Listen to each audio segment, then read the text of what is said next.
আমরা যারা তার বোন আছি, আমরা যারা নারী আছি, আমরা প্রত্যেকে আজকে কণ্ঠে কণ্ঠ মিলিয়ে বলতে চাই, আর কোনো হাদি নয়। সবাই স্লোগান দেয় যে রক্ত দিয়েছি আরও দেব। আমি এই স্লোগানটাকে আজকে থেকে বলতে চাই, রক্ত দিয়েছি আর দেব না, এবার শুধু রক্ত নেব।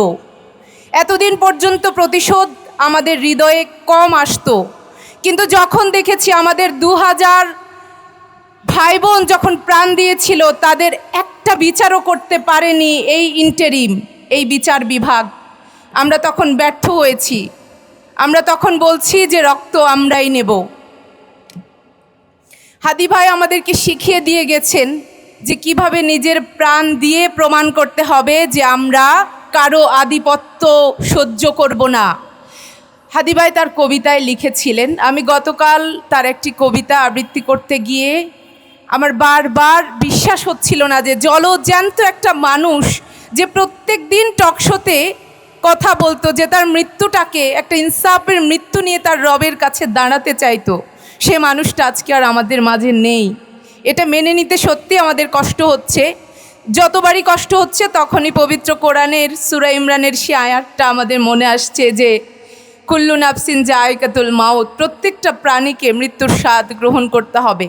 কিন্তু সেই মৃত্যুটা যদি হয় শহীদি মৃত্যু, শাহাদাতের মৃত্যু, তবে সেটা কতই না সুন্দর, কতই না মধুর। হাদি ভাই তার একটি কবিতায় লিখেছিলেন, আমি তার কয়েকটি লাইন বলতে চাই। হে সীমান্তের শকুন, এক্ষুনি ছিঁড়ে খাও আমাকে। হে আটলান্টিকের ঈগল, শিগগির খুবলে খাও আমাকে। হে বৈকালে হ্রদের বাজ, আছড়ে কামড়ে ছিন্ন ভিন্ন করো আমাকে। আমার রক্তরসে শুধু আজ অসহায়ত্ব আর অভাব। কাগজের কামলারা তাকে আদর করে নাম দিয়েছে মুদ্রাস্ফীতি। ঋণের চাপে নীল হয়ে যাচ্ছে আমার অনুচক্রিকা। সংসার চালাতে অন্তরে হয় ইন্টারনাল ব্লিডিং। কি আশ্চর্য, তবু আমি মরছি না। ওইদিকে দোজখের ভয়ে আত্মহত্যা করবার সাহসটুকুও পাচ্ছি না। খোদাকে বললাম আমি মরতে চাই। তিনি বললেন, বেঁচে আছো কে বলল? সহজসাধ্য উন্নয়নের সাক্ষী হিসাবে রাজা তোমাকে মমি করে রেখেছেন। বাজারে দীর্ঘশ্বাস ফেললে নাকি রাজ্যের ভীষণ বদনাম হয়। রাজারও মন খারাপ হয় খুব। হাদি ভাই তার এই কবিতার শেষ লাইনটি লিখেছিলেন যে দল বেঁধে হামলে পড়ো আমার বুকে, আমার রান থান চক্ষু কলিজা, আজ সব তোমাদের গনিমতের মাল। দেশি শুয়ার খুবলে খাওয়ার আগেই আমার ইচ্ছে মতো ছিঁড়ে খাও তোমরা, কিন্তু দোহাই তোমার মস্তিষ্কটা খেও না, তাহলে শীঘ্রই দাস হয়ে যাবে তোমরা। খুনিরা হাদি ভাইয়ের দাস হয়ে গিয়েছে, কারণ তারা গুলিটা করেছিল হাদি ভাইয়ের মাথায়।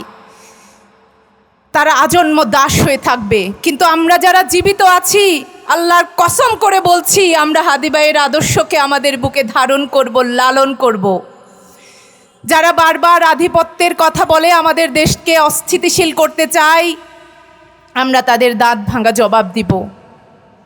আমাদের জীবন যদি চলেও যায়, আমরা সে ভয় আর করব না, কারণ হাদি ভাই, আবরার ফাহাদ এবং 2000 শহীদ আমাদেরকে শিখিয়ে দিয়ে গেছেন আমরা আর থেমে থাকলে চলবে না। হাদি ভাইয়ের খুনের বিচার চাওয়ার জন্য আমরা বহুবার দাঁড়িয়েছিলাম রাজপথে। সেই আবরার ফাহাদ, তারপর আমাদের 2000 শহীদ জুলাই মাসে, আমাদের বুকের রক্তের ক্ষত এখনও আছে, দাগ এখনও শুকায়নি।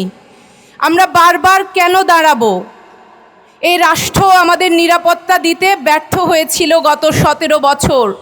তারপর আমরা নতুন করে স্বপ্ন দেখেছিলাম যে এইবার আমরা একটু বিচার পাবো, একটু শান্তি পাবো, কিন্তু দুমুঠো শান্তির দেখা আজও আমরা পেলাম না। কেন? আমি আজকে বিচার বিভাগের কাছে প্রশ্ন করতে চাই, তাদের চোখে চোখ রেখে, জুলাই বিপ্লবের এতগুলো দিন পর কেন আজ আমাদের সহযোদ্ধা হাদি ভাইকে তার প্রাণ দিয়ে প্রমাণ করে যেতে হলো যে জান দিব তবু জুলাই দিব না? তিনি জান ঠিকই দিয়েছেন। শেরে বাংলা একে ফজলুল হকের কথা, যিনি বলেছিলেন যে যখন তোমরা দেখবে দাদারা আমাকে অপছন্দ করবে, তখন বুঝবে আমি সঠিক পথে আছি। ঠিক একইভাবে মাওলানা ভাসানী বলেছেন, ভারত যে আমাদের শত্রু সেটা তখনই যেই প্রজন্ম এই কথাটা পরিপূর্ণভাবে বুঝতে পারবে, সেই প্রজন্ম থেকেই জাতির শ্রেষ্ঠ সন্তানরা তৈরি হবে। আমরা যখন এই কথা বলছি তখন ভারত, জনগণের ভারত আমাদের শত্রু বলছি না। ভারতের জনগণ আমাদের জুলাই বিপ্লবে আমাদের সাথে হাত মিলিয়েছিল। আমাদের সাথে তারা স্পিরিচুয়ালি, তারা তাদের যে যার জায়গা থেকে, অনেক ইউনিভার্সিটির ছেলেমেয়েরা ভারতে, আমরা জানি পশ্চিম বাংলায় বিশেষ করে, আমাদের সাথে সংহতি প্রকাশ করেছিল। আমরা যখন এই কথা বলছি, আমরা আসলে মনে করছি ভারত রাষ্ট্রের আমাদের সাথে প্রতারণার কথা। যুগের পর যুগ ধরে তারা আমাদের সাথে যেভাবে আচরণ করছে, তারা যেভাবে আমাদের স্বাধীনতাকে ছিনতাই করার চেষ্টা করছে, এই সেদিন 16ই ডিসেম্বরও ভারতের নরেন্দ্র মোদী, উনি ওনার ফেসবুক স্টেটাসে যেভাবে আমাদের বিজয় দিবসকে ছিনতাই করার মতন করে একটি স্টেটাস দিয়েছেন, এগুলো হচ্ছে প্রকাশ্য প্রমাণ যে ভারত কিভাবে তাদের আধিপত্যবাদ তার আশেপাশের সমস্ত প্রতিবেশী রাষ্ট্রের উপরে কায়েম করার চেষ্টা করছে। শক্তিশালী প্রতিবেশী রাষ্ট্র হিসেবে ভারত মোটেও একটি সফল দেশ না। ব্যাপারটা মোটেও এরকম না যে শুধু বাংলাদেশের সাথেই ভারতের এই আচরণ। প্রতিবেশী রাষ্ট্র হিসেবে, শক্তিশালী প্রতিবেশী রাষ্ট্র হিসেবে ভারতের কারো সাথে সম্পর্ক সুন্দর না। সুতরাং তাদের এই আধিপত্যবাদের বিরুদ্ধে আমরা আজীবন কথা বলেছি, আমাদের পূর্বসূরীরাও কথা বলেছেন, হাদিও বলেছিল, আমরাও বলবো। আল্লাহ আমাদের সূর্য সন্তান হাদির শাহাদাতকে কবুল করুক। আমাদের হাদি খুব শখ করে, খুব স্বপ্ন দেখে বলতো আমরা মেরুদণ্ড সোজা করে দাঁড়াবো। সে খুব সাহস করে বলতো আমরা কোমর সোজা করে দাঁড়াবো। তার সেই সাহস আজকে আমরা সবাই আমাদের হৃদয়ে গেঁথে নিয়েছি।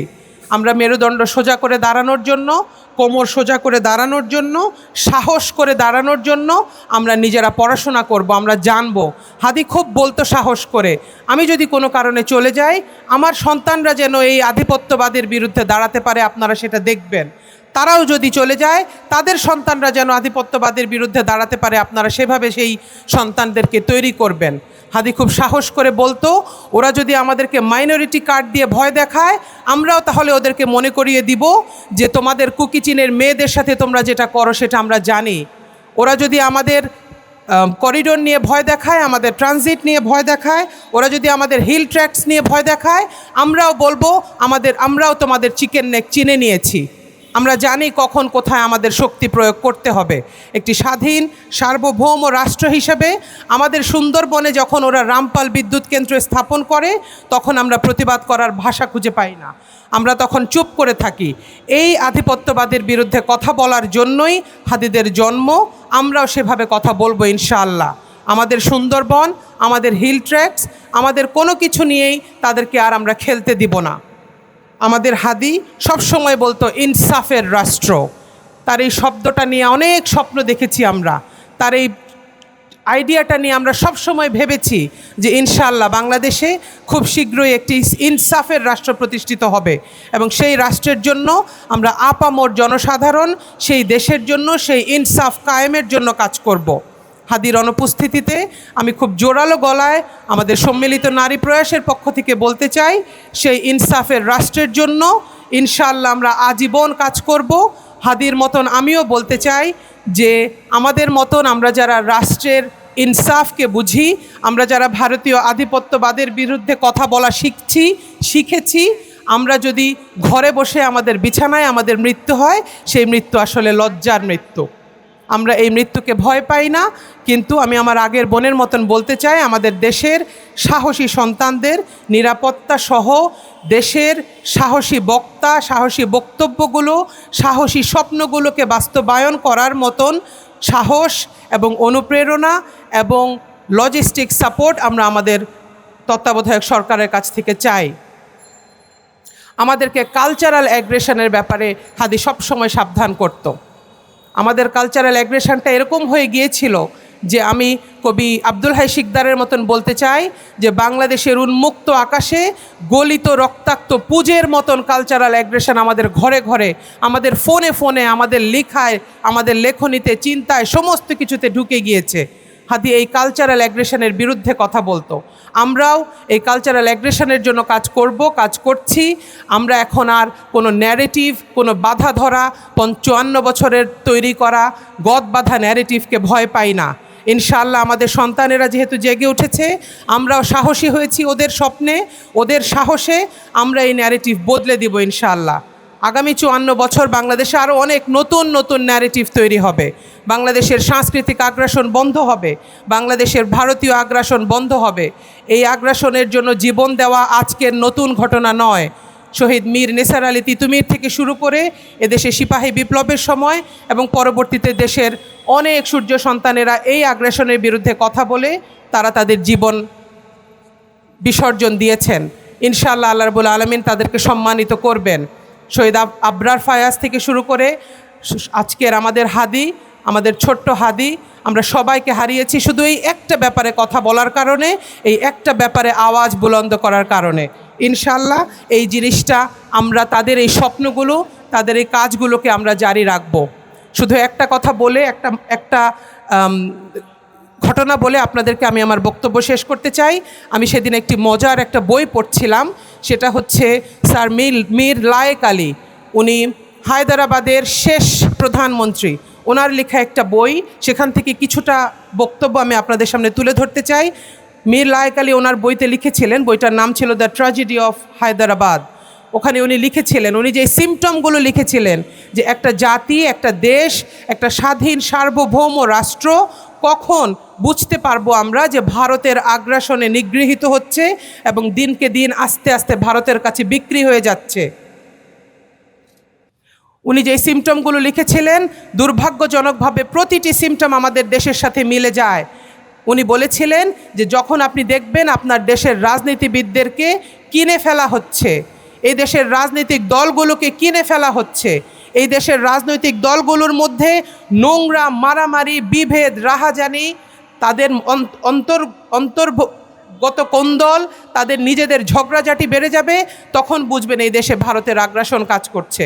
যখন দেখবেন এদেশের সংস্কৃতি কর্মীরা, সুশীল নাগরিকরা উস্কানিমূলক কথা বলছে অথচ দেশের প্রয়োজনীয় বিষয়গুলোতে নিরুত্তাপ থাকছেন, একেবারে নিস্পৃহ থাকছেন, তখন বুঝবেন এই দেশ আর আমাদের হাতে নেই। উনি আরও বলেছিলেন, যখন দেখবেন এদেশে সংখ্যালঘু কার্ডের মতন আরও কিছু মজার মজার কার্ড দেখানো হচ্ছে, এগুলো নিয়ে পলিটিক্স করা হচ্ছে অথচ কার্যত এগুলোর ব্যাপারে কোনো কর্মসূচি নেওয়া হচ্ছে না, তখন বুঝবেন এই দেশ আর স্বাধীন সার্বভৌমত্ব ধরে রাখতে পারছে না হয়তো। এই একই রকমের সিমটম আমাদের দেশে এখন বিরাজমান। আমরা সবাই সচেতন হব, আমরা সবাই আরেকটা হায়দ্রাবাদ হতে চাই না, আমরা সবাই আমাদের বাংলাদেশকে আরেকটা সিকিম হিসেবে দেখতে চাই না। আমরা আমাদের দেশের স্বাধীনতা, সার্বভৌমত্ব ধরে রাখার জন্য জীবন দেওয়া থেকে শুরু করে সমস্ত আন্দোলনে আমরা রাজপথে থাকব। আমরা আমাদের হাদির কাছ থেকে এই আদর্শ শিখেছি, আরও শিখব ইনশাআল্লাহ। আপনারা সবাই আমাদের হাদির জন্য দোয়া করবেন। এই বলে আমি আমার বক্তব্য শেষ করছি। আসসালামু আলাইকুম।